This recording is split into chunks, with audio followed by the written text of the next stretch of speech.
আবার করুন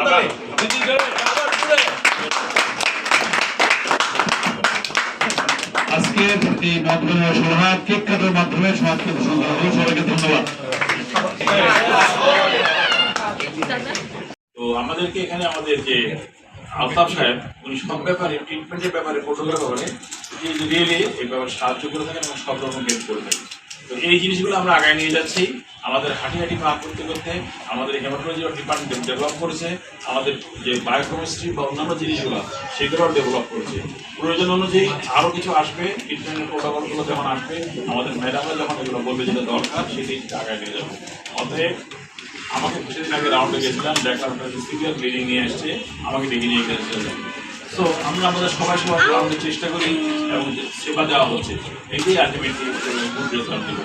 যখন আপনাকে বাইরে যেতে হবে সেই রকম পরিস্থিতি হলে নিশ্চয়ই যাবেন, সেটা থেকে আটকে রাখবে না। কিন্তু আপনাকে যে ডায়াগনোসিস আমরা করে দিতে পারি তাহলে সেটা আমাকে আগে নিয়ে গেল না, এবং যে চিকিৎসা আমাদের এখানে আছে সেটা হবে। আমি এখন আমার নিজের কথা বলি, কি মনে করবেন না। আমার 10 বছর আগে আমার পেটে জিস্ট হয়েছিল, মানে কি হঠাৎ আমার কালো পায়খানা হলো প্রথম দিন। কেন? ঘাবড়ায় গেলাম। সেকেন্ডে আবার হলো, সোজাসুজি আমার গ্যাস্ট্রোলজিস্ট ফ্রেন্ডকে ফোন করলাম, সেগুলো তুমি চলে আসো পরীক্ষা করতে হবে।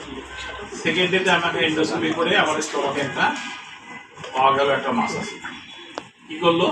You should do the biopsy and excision biopsy.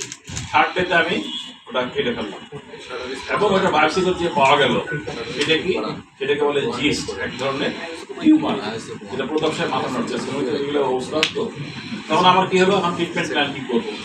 আমাদের এখানকার যারা আমার বলে যাচ্ছে তাদের সাথে আলাপ করলাম, তারা আমাকে ওষুধ যেটা দিল দিয়ে বললো এটা খাওয়া শুরু করে।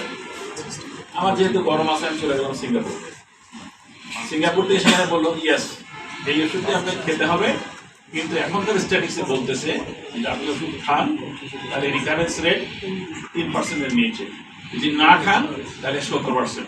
আমি বললাম না আমি এটা খাবো।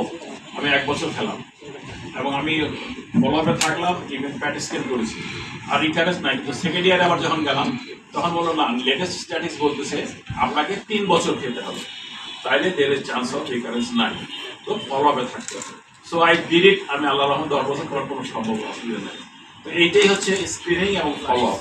আপনি স্পেশালিস্টে যাবেন, রেজাল্ট পাবেন, আপনাকে ফলো আপ করতে হবে। তবে ট্রিটমেন্ট আপনাকে ফলো আপ করলে ঠিক মতো যদি ট্রিটমেন্ট নেন you will get the benefit. আমাদের ইসলাম তালিকার তরফ থেকে সব রকম চেষ্টা করাচ্ছে এবং আমাদের স্টাফের আন্তরিকতা আছে এ ব্যাপারে। আপনারা কিন্তু আমাদের একটু কাজের লোড বেশি থাকে, এটা আপনাকে মেনে নিতে হবে। তো এইগুলো তো বলছি, আজকে আমি আমার কনসালটেন্ট যারা এসেছেন, সিনিয়র কনসালটেন্ট, আমি সেখানে বেশি বড় ঠিক না, এতগুলো সিনিয়র কনসালটেন্ট একসঙ্গে এসেছিলেন এবং আমাদের যত্ন মিডিয়া ভাই সবাইকে আমি ধন্যবাদ দিচ্ছি আমাদের তরফ থেকে। আপনি যদি কোনো প্রশ্ন থাকে তাহলে উত্তর করি, না হলে আমরা পরের শিক্ষায় চলে যাবেন।